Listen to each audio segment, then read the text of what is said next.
Can you reduce taxes on your Social Security benefits?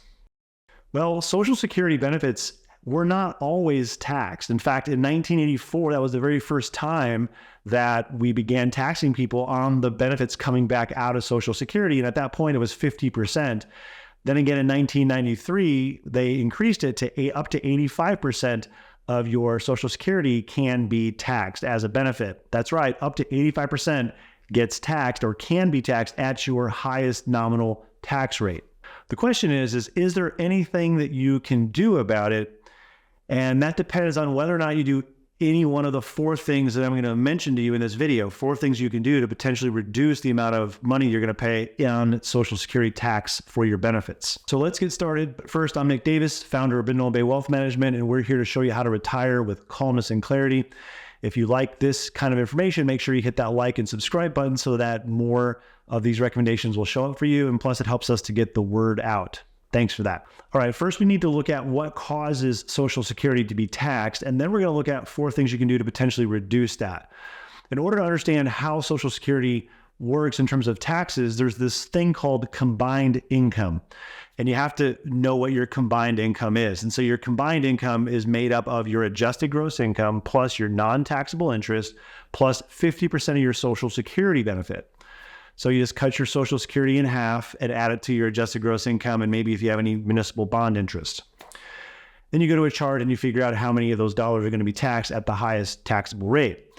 Well, that begs the question then, which income do I have coming into retirement that's going to cause my Social Security to be taxed? And do I have any income coming into retirement that would not cause my Social Security to be taxed? So let's take a look at each of these.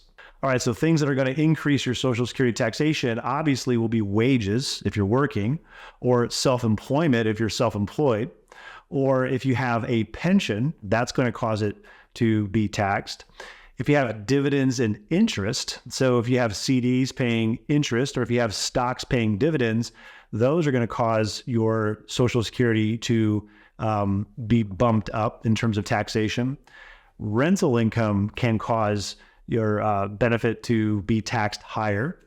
And there are other things too, and this is not meant to be an exhaustive list, but those are sort of the big ones. In fact, the biggest one out of all of these that I didn't mention yet is every dollar you take out of your 401k or traditional IRA. So every dollar that comes out of there brings more Social Security dollars into your 1040 to be taxed at the highest nominal rate. So keep that in mind. Now, what incomes might you have in retirement that are not going to cause Social Security to be taxed? And there's a kind of a short list, right? So the very first one would be any dollars you take out of a Roth IRA or Roth 401k. Those are not going to cause taxation. Any dollars that you take out of a health savings account, an HSA, if you have one of those, as long as it's a qualified distribution used for medical purposes, it's not going to increase the amount of dollars you have for Social Security taxation. Now, warning, if you do not use it for medical reasons, then it will increase the dollars that you have in Social Security. And then there's other things too we won't go into, like inheritances, life insurance settlements, gifts. But for the sake of keeping this simple, those are the big ones so we can get to the good stuff, which is what are those 4 things that may reduce the amount of Social Security taxation. All right, and the great thing about these 4 things is that you don't have to do all 4 of them to get benefit. Okay, if you do any one of these 4 things, it's going to help improve your retirement tax scenario for you moving forward. All right, so the very first one, and this is a big one, is contribute to an HSA if you have one, health savings account. So if you have a health savings account, you know who you are. I think you should max that thing out, because if you use that as part of your medical expenses in retirement, which you can do, and it's part of your retirement total need, then that's an exempt situation where it does not contribute to your combined income formula. So if you've got the HSA, you should probably use it. Number 2 would be to adjust your 401k contributions. People ask the question, well, are 401ks bad? And we always answer and say, they're not good or bad. They're just a tax tool for your investments. They're good because you can get free money from your employer through that match. They're good because it can be used to defer more dollars into the future if that's part of your tax strategy. It can be bad if you have too many of those dollars, because every dollar that comes out of that 401k is going to contribute to Social Security taxation. So in other words, if your retirement savings were saved up somewhere other than your traditional 401k, say maybe your Roth 401k or your Roth IRA, that's just going to improve your taxable situation for the future, especially because those dollars aren't going to have that extra feature of increasing how many of the Social Security dollars are being taxed at the highest nominal rate. Which leads me to number 3, which is put some dollars into Roth. So dollars that go into Roth, they do not reduce your taxes this year.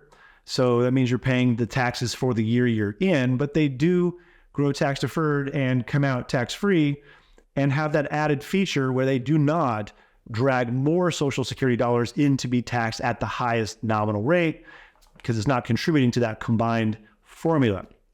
Now, the reason I say you should put some dollars and not as many dollars as you have is that everybody is trying to everybody has a different income and everybody has a different tax rate.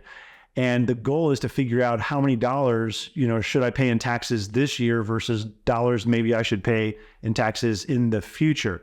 And that leads me to number 4, which is to strategize your taxes each year. Why? Because everybody has different levels of income. Some people would benefit from paying more taxes in their current year than in the future.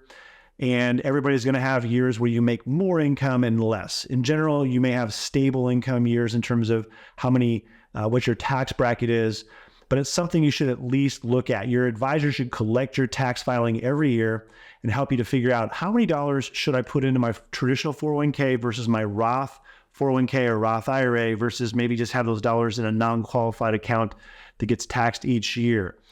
And by looking at this, you have to do it on a year-by-year basis because sometimes things change. So again, you can see there's no magic button to reducing or totally eliminating the taxes on Social Security, but there are some things you can do to work towards being tax efficient.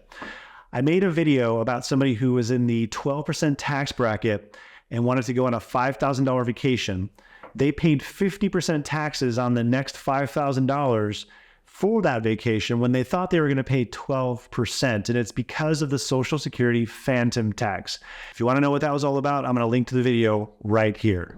Hey there, it's Nick again. I wrote something that you might be interested in. If you want to know what my favorite retirement income strategy is for most people or many people, we refer to it as the Money Master Guardrails. If you're contemplating what your income strategy for retirement may look like, I invite you to download a copy of my white paper. Get the insights you need. Download a copy today. The link is in the video description.